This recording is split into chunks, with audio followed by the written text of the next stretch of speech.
Hi everyone, welcome back to my channel. Today I'm going to be sharing with you some of my favorite fragrances for men for the fall. All very warm and cozy and very sexy fragrances that will get you in the mood, get you ready for the holidays. Compliments galore.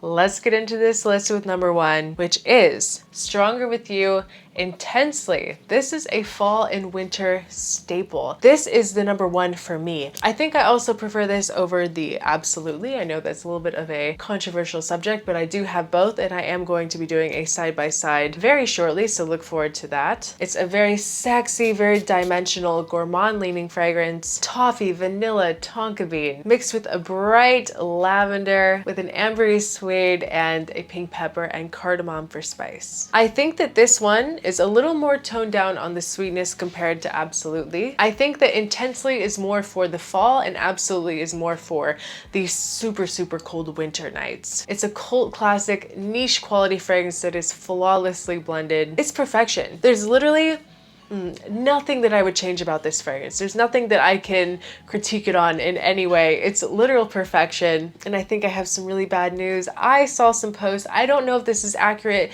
Don't take my word for it totally, but I heard that this one is going to be discontinued. Really heartbreaking. I have no idea why. Basically, I'm saying now is the time to run out and get your bottle before it's discontinued and you can't get it anymore, because it is just, it is a must-have for the fall and winter. It's stunning. It's pretty decently priced as well. So Stronger With You Intensely. So next we have a fragrance from Cavour, Barcelona. This is Botafumeiro. Now this one has a very classic feel.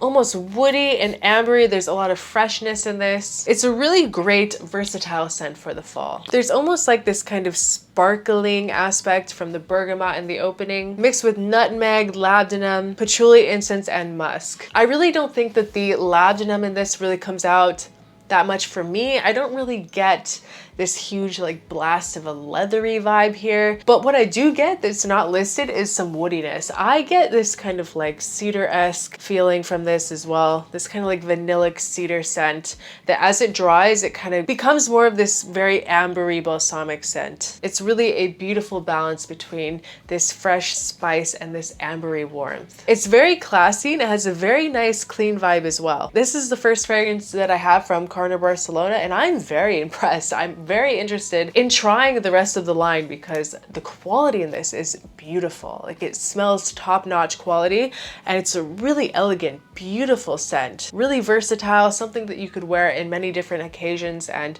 there's just something very rich feeling about it. I really enjoy this one. Botafumeiro by Cavour, Barcelona. I wasn't quite sure about the cap at first, this big wood cap, but it's grown on me. I like it. I like the hand feel of it.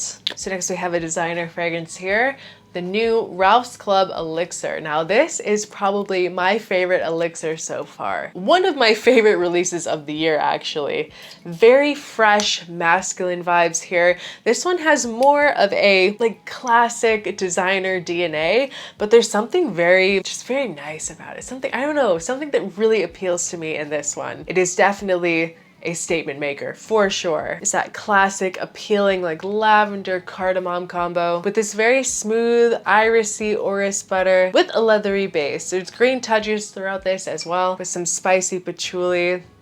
I don't know what it is. This one it drives me nuts. I'm in love with Ralph's Club Elixir. A very powerful man wears this. Definitely gives me some like 50 Shades, Mr. Grey kind of vibes. It's so sexy. One of the best designer releases, probably the best Elixir release so far too. I really love it.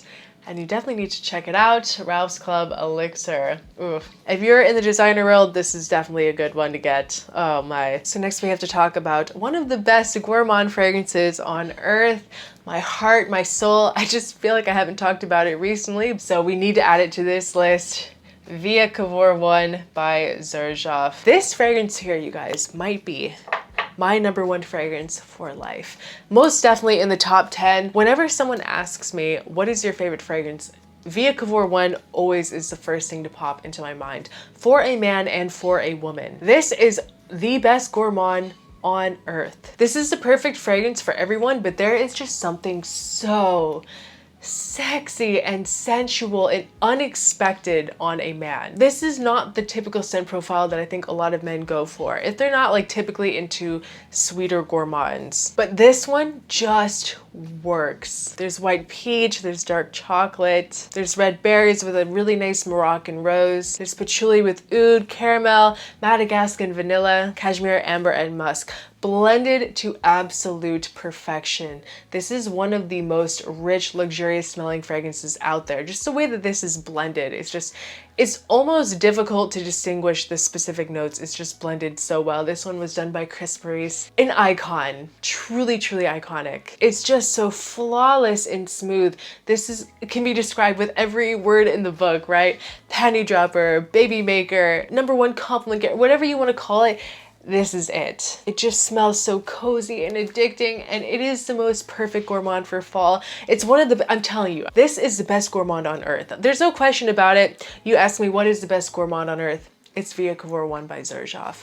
And if you are a gourmand lover, you need to have this.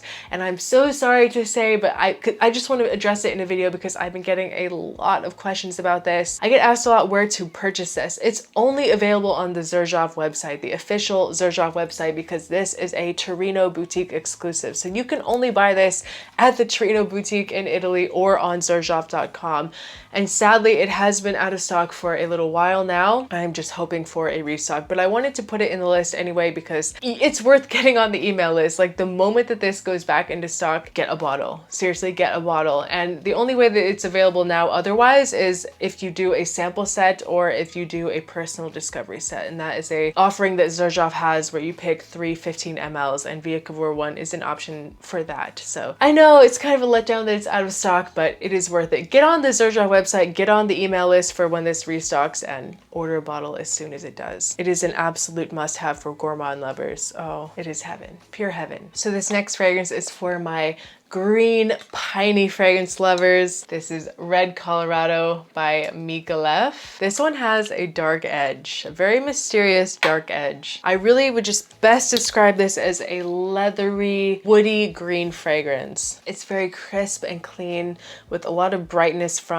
and sweetness from this pine note. Pine and cypress combo. It brings a very natural green sweetness. It's very, very photorealistic. Like you just close your eyes and you can imagine yourself like skiing through Aspen, Colorado or something, just going down Snow Mountain and just having the best time of your life. That is literally what this smells like. But there's also something very kind of festive and Christmassy about it because of that pine and cypress. It really brings out the holiday spirit in people. It's really perfect for guys out there that are very like outdoorsy, but there is a very subtle rose note in here that really ties it all together. It's not just like a straight earthy outdoorsy scent. There's some aspects to this that make it a little bit more like a perfume, you know what I mean? This is a very uplifting fragrance as well. It just puts you in a good mood, and I really like it. There's something about this kind of cypressy, leathery vibe that is very, very sexy. Bad boy and good boy vibes at the same time. I don't know how to describe it. So next we have a fragrance from a house that seems to have been getting a lot of attention recently, and for a very good reason. This is Oud Symphony by Precious Liquid. I smelled Oud Symphony at Osme multiple times in the last like 6 months. Every time I go, I always smell Oud Symphony, and it's been on my wish list for so long. And I'm so happy that I finally got it. There's something that just really drew me to this scent. And for me, this is definitely a standout in the line. There's something very special about this one. It has a very fruity, sweet opening with a very tart blackcurrant and a very realistic passion fruit note. Probably the most predominant, like realistic passion fruit that I've ever smelled in a fragrance. I feel like a lot of the times when, it is so good when a fragrance has passion fruit, it kind of like highs in the background a little, you know? It's not really like the star of the show. The opening of this has a beautiful passion fruit note. And it also has this kind of like peachy vibe from Osmanthus too. It's a really beautiful, very interesting combination of fruit notes in the opening. It's very zesty, but it also has this very boozy rum note too. It has oud, frankincense, jasmine, sambac, rose, tonka bean, patchouli, and also has a very nice honey note as well. I feel like this rum and honey combo makes it really beautiful for the fall. And as it dries, those darker notes come out more. And the sweetness of that fruitiness kind of like dissipates a little bit. It's really sweet in the opening, but it goes away as it dries. Instead of the fruitiness bringing that sweetness, it's the honey. Symphony. Really nice honey rum combo that brings the sweetness for the rest of the life of this. And it definitely has some weight to it as well. Something that's nice that will make it work for the fall and the winter, and it really just develops stunningly over time. This one is also unisex and it's something different to try. I think that this house and this fragrance, especially Oud Symphony, deserves a lot more hype and attention than it's been getting, and I'm hoping that in the next couple of months people are going to start talking about Oud Symphony, because this one is very underrated and it deserves to be talked about. So the next fragrance we have is a cheapie that is more on the polarizing side, but I absolutely adore it. This is Him by Zadig and Voltaire. It's on the polarizing side, but it's a $45 fragrance. It smells like a $300 fragrance. No joke, it smells very expensive, very, very, very niche quality. And I can best describe this one as a peppery, incensey vanilla sandalwood scent. It's really not the most, I don't want to say dimensional, but just not the most complicated scent out there. It has a very citrusy grapefruit opening that brings a creaminess. I find that with grapefruit, sometimes it can bring a little bit more of a creaminess than you'd find with something like a bergamot or a lemon. It's somewhat simple, but it's very, very good. Especially the dry down on this is just, it is amazing. It's very masculine and it's a very, very good cheapie. The dry down is fantastic. Incensey, vanillic sandalwood. It's almost like a sweeter version of Antaeus. Not quite the same, but kind of like a simpler, sweeter vibe. This is Him. Really good stuff for a very good price. So we have to talk about the new release by Parfum de Marly, taking the internet by storm. This is Althaïr. Incredible, incredible gourmand vanilla. It's not overly heavy or thick. It's very, very versatile. It really has this nice brightness that lasts throughout the life of it. Even in the dry down, I really sense some of that kind of like citrusy, kind of bright aspect. It really sticks with it through the life of the scent. And I don't really find that it changes so much anyway. And the Ambroxan is something different in this. It's not like the typical Ambroxan that you smell in a lot of designers. There's something about it that's a little bit different. This is a vanilla king. There's a very creamy heart with some powdery touches with the bourbon, vanilla, praline, cardamom, and cinnamon. So much sexy deliciousness in here with an orange blossom note and guaiac wood. This one has amazing performance as well. Wow, this stuff has the best sillage ever. I wore this a couple times. I got compliments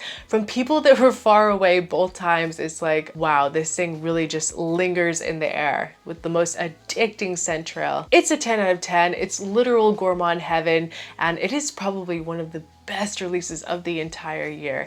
Definitely the one that people are talking about the most. People are saying that it smells like a Mercedes-Benz fragrance. I'm not exactly sure about that, but I did order a bottle. It's in the mail, so I will be doing a side-by-side comparison of the two very soon, so look forward to that. It's a very nutty, warm, versatile vanilla, and you just absolutely have to get your nose on it. I think you'll be very impressed, and I am just in love with Althaïr. Beautiful, sexy, delicious gourmand. So next we have another vanilla. We have Rouge Smoking by BDK. Another vanilla, but it goes in a different direction. This one has a lot of very strong cherry, Dr. Pepper, Coca-Cola vibes, which has really distinguished itself and made itself just a total cult classic in the fragrance community. It is really freaking good with this pepper and heliotrope with orange blossom. The florals in this are just seamlessly blended. There's tonka bean in a very, very luxe cashmere wood. The cashmere wood, it just brings so much to this fragrance as well. It has some labdanum and violet. It's super unique. A little bit on the lighter side, I will say, but I can really see this one shining in the super cold weather. Really any occasion, day or night. The florals in this make it appropriate for the nighttime. Very subtle kind of suede leather vibe in the background of this. It's very intriguing, very interesting, and very different. You'll smell very unique when you wear Rouge Smoking. So the last fragrance on the list is Manhattan by Rouge. This is the Eau de Parfum, a true standout in the line. This is a fragrance that has something for everyone. It has a very nice bright opening, but it's not very punchy, with a lot of spicy tobacco and a coconut note. Very unique to put a coconut note in something like this, but it is done just amazing. Like the way that the coconut works in this, it just brings so much to the scent. But it's not like your typical coconut. It's a very fresh, bright coconut. It's not like a milky, thick kind of coconut note. There's ginger, clove, benzoin with pine and vanilla. Rose de Mai, just the way that Rouge always does Rose de Mai, is so distinguishable and so good, so rich, really his signature. And as it dries, more of that like cinnamon spice comes out. That Rose de Mai gets a little bit stronger. And as it dries, more of that cinnamon comes out with that tobacco spice. The jasmine, rose, violet combo really elevates this in a very, very classy way, very luxurious. There's something so special about this one. Inspired by 1920s speakeasies in New York City. It really does kind of take you to another time. It's kind of boozy as well. There's something a little boozy in here, as you'd expect. I think that this is a fragrance that it's for people that think that something like Tobacco Vanille by Tom Ford is a little too much, a little too strong and heavy. This has a vibe of Tobacco Vanille, but it's much better, much lighter, more refined, much more going on in here, but with that kind of same heart. So I think that if you're not a fan of Tobacco Vanille, you will love Manhattan. It's a very neat and very sophisticated fragrance. It's not the most powerful projector out there. I think that it does have decent longevity, but you don't have to be afraid to overspray this. You can really just go to town spraying Manhattan on you, and you can really build up the intensity of this scent. It's one of my favorites from Rouge. It's a must-have for the fall and winter. It's really an amazing experience. So guys, that is my list video. Some of my favorite fragrances for men for the upcoming fall. I hope you guys enjoyed this video. Please leave a comment below if you've tried any of these scents. What do you think about them? I would love to know. Thank you guys so much for watching, and I will see you guys next time. Bye.